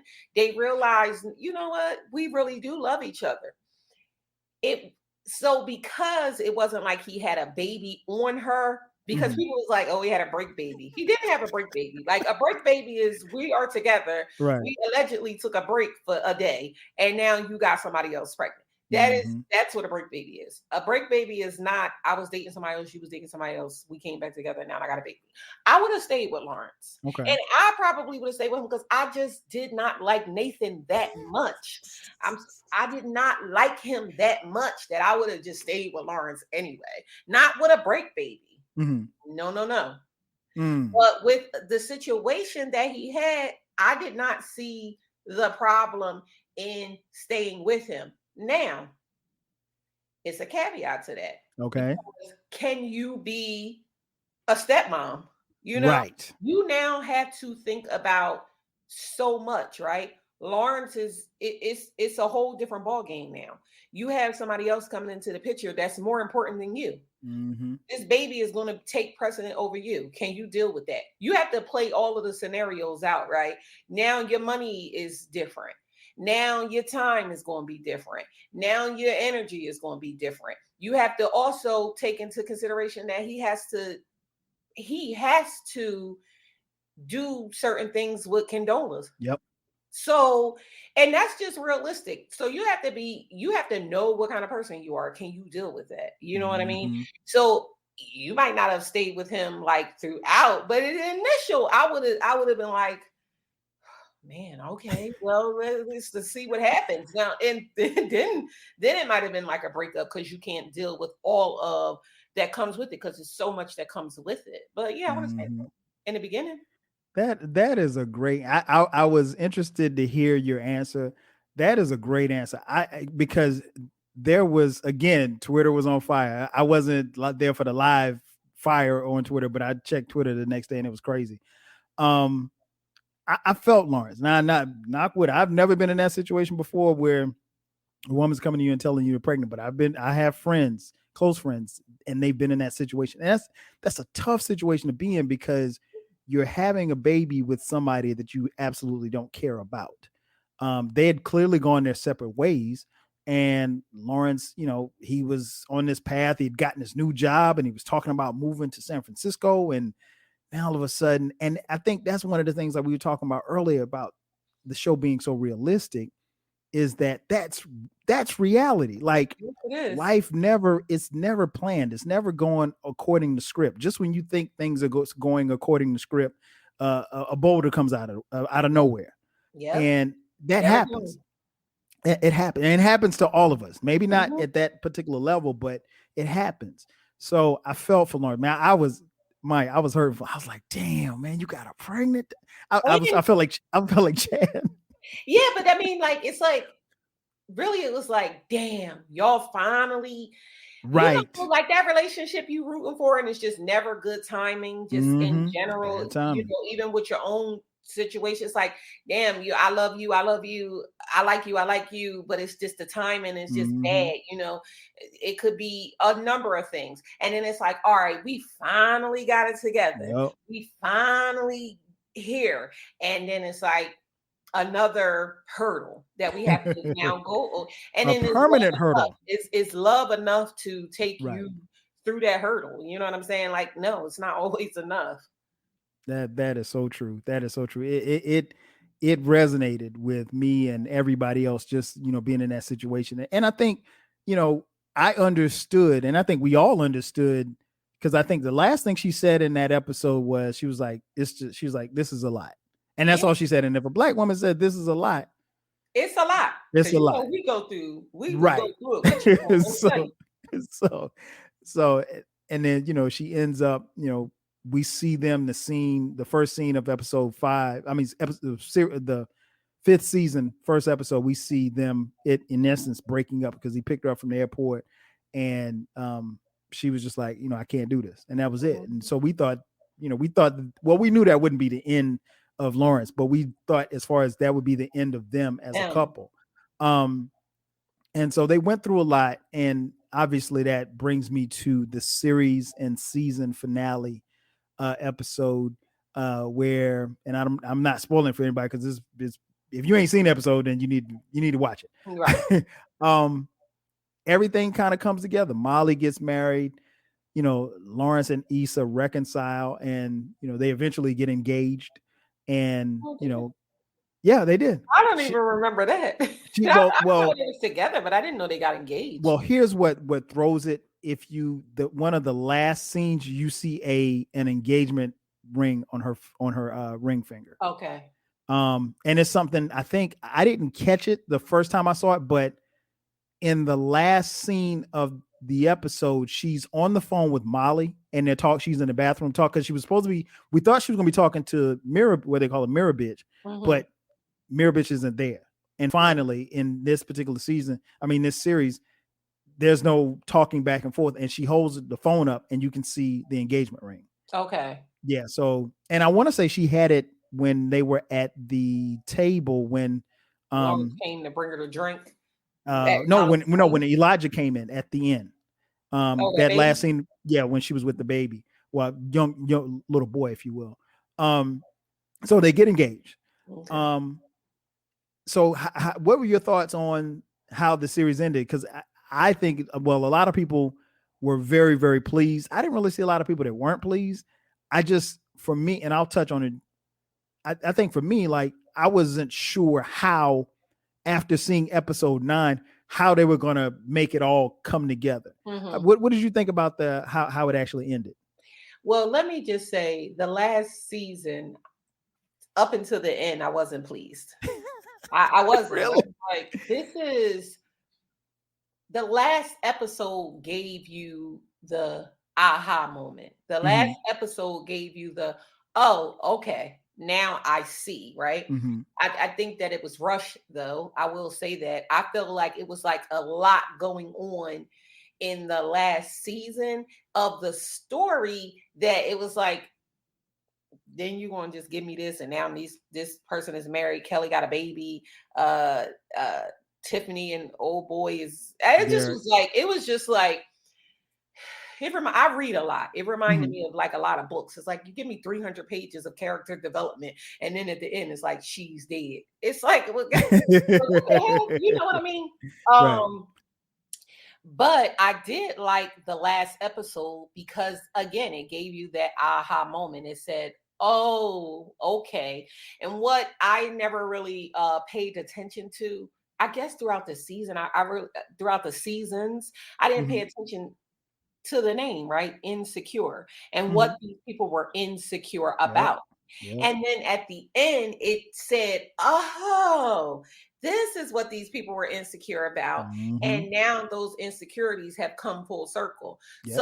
So I like that part of it. I will say, even though I was happy that Molly got married, I was happy that Kelly found her person, right? Yes. After she broke up with Daniel Kaluuya. Right. It was like, okay, all right, now I found my person. And Tiffany, we didn't pay too much attention to her at the end. I wasn't really that as excited about Lawrence and Issa as I thought I would be. Really? I wasn't. Okay. And I wanted them to be together, but I just thought the end was just like so blasé, if I should say. It was just like, oh, okay, so now y'all got this perfect life with this baby, and you the stepmom of the year, and it's like, oh, stepmommy dearest. You know what I mean? It was just like, I don't know. I wanted like something grander. When he like was like, are you happy? And then he was like fighting for her. I was like excited, like, ooh. And you want him to get punched out. Now we engaged and we got this baby. I'm a stepmom. And here we are. I don't know. It's just like dun dun dun. It just didn't give me like, I don't know. It just didn't give me excitement. But it was pleasing to see that Issa found her stride. That she found like who she really was meant to be. You know what I mean? That was very pleasing to see because she was so all over the place. Yes. And her insecurity was just so pronounced throughout the show that at the end, for her to not have Mirovich, really just be confident in who she was. And to me, we talked about this on your show, as far as men are concerned, confidence is everything. But as far as people are concerned, because for me, women too, confidence is everything.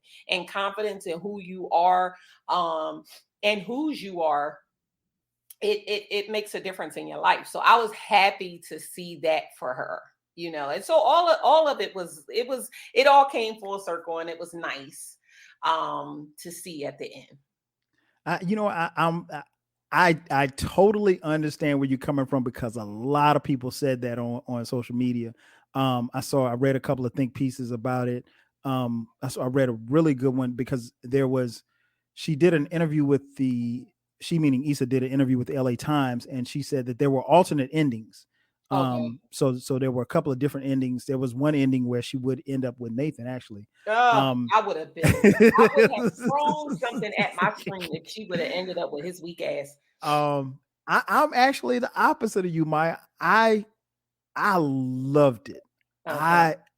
But I'll say this though, my expectations, I want to say my expectations were relatively low because I remember I was listening to a podcast. I can't remember whose podcast it was, but they had Jay Ellis on it, who plays Lawrence.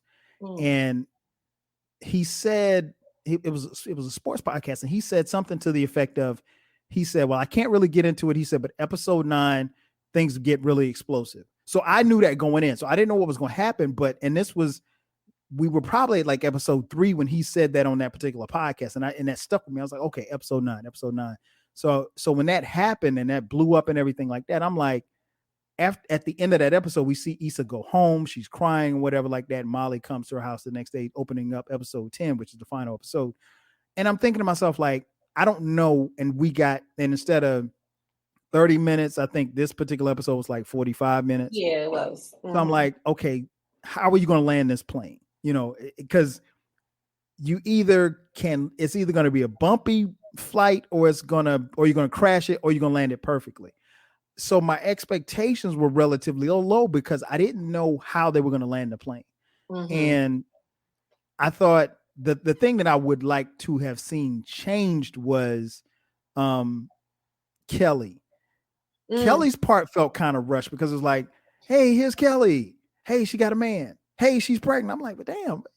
And I would, because that's one of my favorite characters. So I would like to see more of, I would have liked to, actually all the way through season 5, I would have liked to see more of Kelly because, you know, she went through that episode where the first episode that she was dead. She was and all dead. that. And you thought that they were going to, I thought that they were like finally going to give her her character like a storyline more than what she had, because more than what she had. Tiffany, even they gave her a storyline when she was like going through postpartum and all like that, which was and good. Kelly, we never really got to see kind of like who she was. She was just the comic relief. It wasn't like we knew her like life, right? Her family, they didn't touch on any of that. And we had to kind of put 2 and 2 together because, you know, Kelly at one point was working and, you know, she said she was tired of working for white people and making them rich. And then, you know, then in another episode, Molly mentioned something about her coming to the firm and that they had this this estate division that she wanted because she helped Molly with her estate and got close to her parents. And so I would have liked to have seen the development more as far as her storyline, especially at the end. But I like what they did with the birthdays. I'll admit I've watched that episode 3 times because the first time that I saw it, I was like, okay, is this what I think it is? And then because as they were fast forwarding through it, the first time I saw it, it took me about halfway through the episode for me to realize like, oh, they're going through the birthdays and but it wasn't like it was several years. So instead of something popping up on the screen saying 5 years later, that's what it was. So, and even in the birthdays, I realized that, you know, if you go back and watch that episode, not everybody was at each other's birthday celebration. Like like Kelly had a birthday and Molly wasn't there.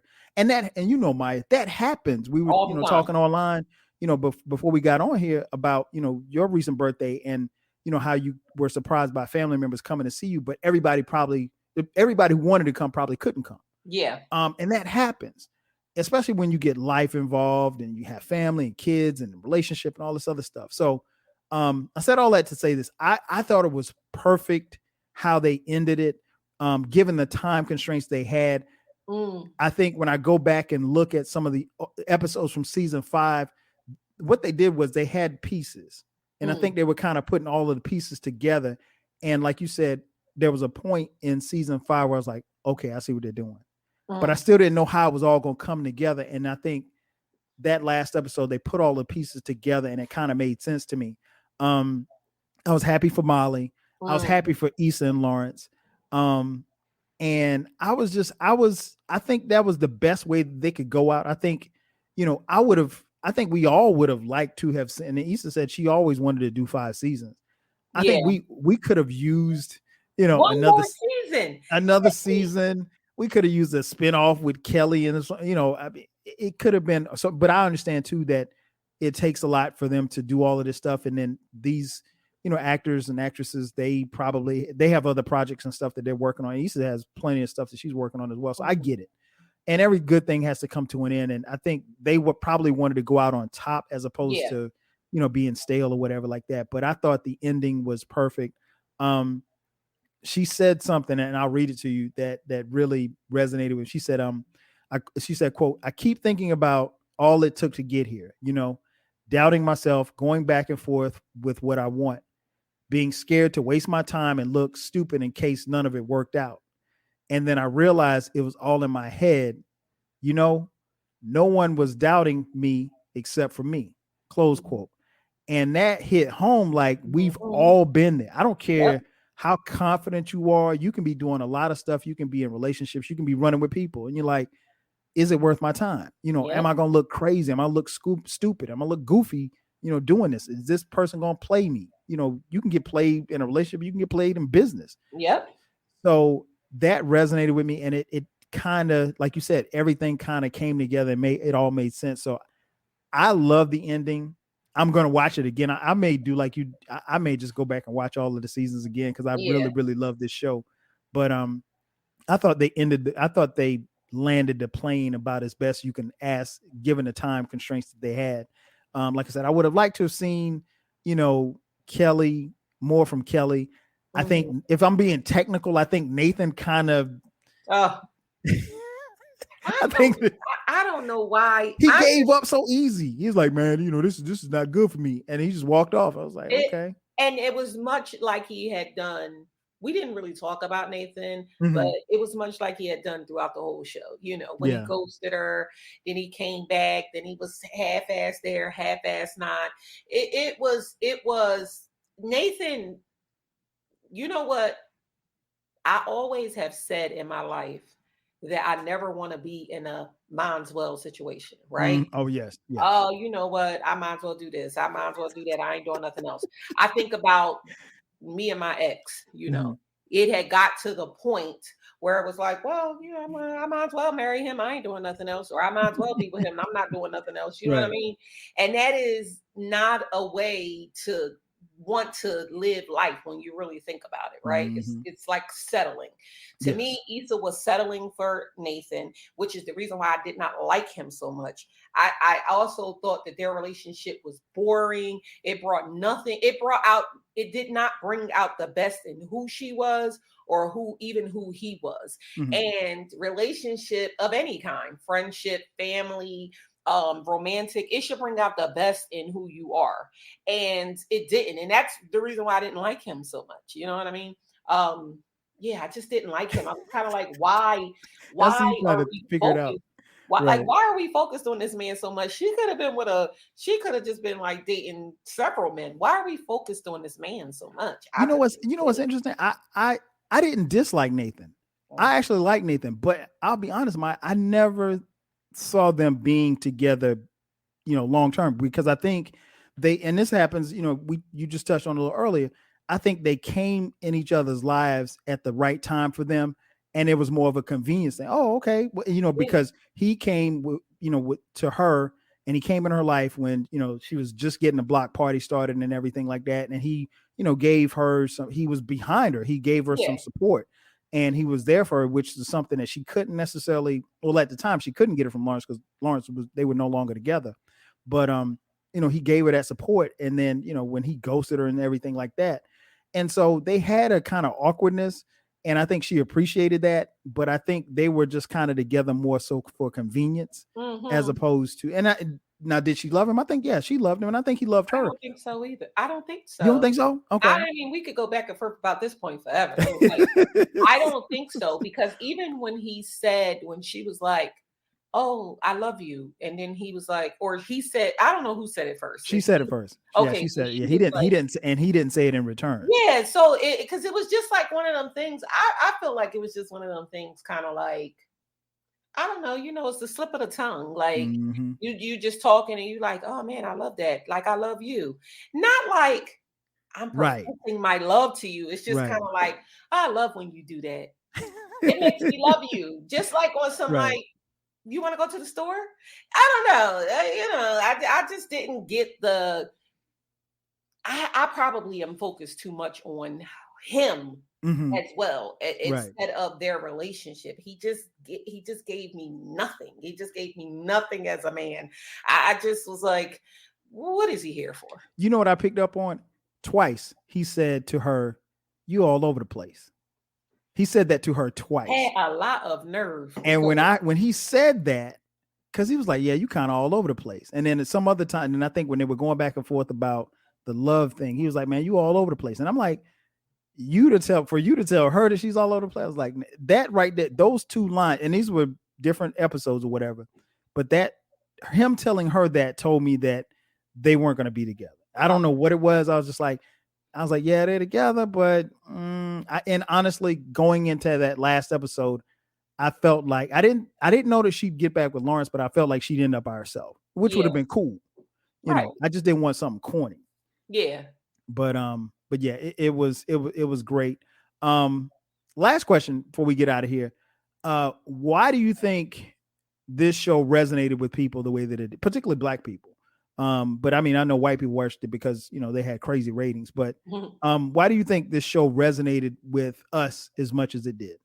Well, I think it was just like what we said in the beginning. It was just really real. Mhm. It was very authentic to our lives, Yes. right? But it was more authentic to not just our lives, but to the show, right? This show reminded me a lot of The Wire, Yes. right? So with The Wire, it was so much different than like Power, right? It's so many unrealistic things that happen in Power. Like my man is all over the whole New York City with no car, you know, just craziness. Mhm. With The Wire, you saw the progression of the show and the realness of the show. When Stringer got killed in season 3, that Mhm. was real. Yeah. Kingpins go down every day. Yep. They die every day. It's Every only day. 2 places you won't go, to the jail or to the grave, right? And so with Insecure, every single thing that they went through was real. It was Mhm. authentic to the show. It was character arc. It was like everything progressed, you know, nothing stayed the same, nothing, like not one thing in the show was unrealistic where you would be like, yeah, damn sure wouldn't happen. You know what I'm saying? Right. Nothing, not one thing. I also think it was just like you had touched on the beauty of the show. You know, it was Mhm. like seeing us. It was really like a FUBU show, for us, by us. It was Yes. created Yes. for us. It was watched by us. You know, it showed all different types of Black people. It showed that we are, you know, like we don't always have it together, or we do have it together. It showed family, friendships, you know, survival. It showed just like everything that is true to what people really are going through and what Black people are going through. You Facts. know, us being in that corporate space and needing to you know, play the role. Even Mhm. in the first season when Molly was telling that girl, like, yo, you gotta tone it down a little bit when you in here around these white folks, you know what I'm saying? Which we have all had that Yes. conversation Yes. with people in the workplace, or your Mhm. friends, like, you know, when you go to work, you can't be yourself. Or, you know, like when you in work and you're like, yeah, Jim, I'll get right back to you on that. Then when you get home, you're like, bitch, let me tell you about these people in this damn job. You know, so Facts. it just was Relatable content. true. It was just really true to us. It was a beautiful show. That's what I'm going to miss the most, just like really seeing us on TV. And another thing that I liked about the show, it like we're in this moment, right, of Mhm. Blackness ever Yes. since George Floyd, right? Now and everybody is like, oh, let's make a Black show. Let's have more Black people on the show. Mhm. Let's do Black stuff. You know, let's say Black Lives Matter and all of that. And Insecure came at a time pre that, right? Yes. But also it it's not like let's make this because Mhm. this is what it is. You know what Right. I mean?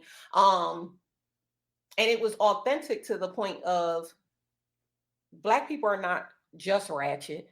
You Right. know, Black people don't just live in the ghetto. Black people Mhm. don't just work at you know, low level jobs or what they would think is low level, which no job is low level because you could be the president or the damn janitor, and it's in everything. You know, we're all on the same level to me. Mhm. But you know, it showcased and highlighted what everyday Black folks got going on. Facts. And I really love that, you know, and that's one of the things that I'm going to miss about the show. But it's good that Issa is the creator because she has so many things coming. And one Mhm. thing Issa is going to do is highlight Black folks. Talk You to know, him. she's going Talk to to highlight him. Black people. You know, and Mhm. I'm not mad at that. Even though she had here and there little, you know, situations in there when Molly was with the Asian boy and all that kind of stuff. You know, um, you know, she gonna show the realness of Black people, and Mhm. I really appreciated that. Yeah, I did too. You hit the nail on the head. I think it resonated with people because, like you said, we saw ourselves in so much of what we saw from everything. And then when you look even behind the scenes, like I would watch the Wind Down Mhm. on HBO Max, and they have Black directors. Like everybody, there was no central director that directed each episode. They would have different people. I mean, like Regina King directed the episode. Kerry Washington directed a couple of episodes, and then some of these other directors, people that we've never even heard of, Black women. Yeah. Black women are at the forefront of that movement of that show. And Issa empowered so many people. So even like some of the other things, the other projects that she's going to work on, they're going to be people who got a chance to shine on Insecure that's going to get another opportunity, if not with her company or her companies, with other things. And she said, I think on a wind down that, or maybe it was an interview on a podcast, she said like, they've had writers from like season 2 or season 3 that they couldn't bring back because they were doing something else. And so they got in the writer's room. It's rare in Hollywood to walk into a writer's room and have one white man in the writer's room and everybody else is a minority, meaning they're either Black or Black woman or Asian woman or what have you.